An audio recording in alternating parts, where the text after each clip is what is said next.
A 7.2 magnitude earthquake rocked Taiwan overnight. It was the strongest quake to hit the Asian island in 25 years. We just learned that 9 people have been killed and more than 800 others were injured.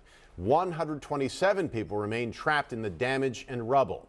The quake hit during Taiwan's morning commute. Some buildings collapsed. Others were left leaning like that one at a 45-degree angle.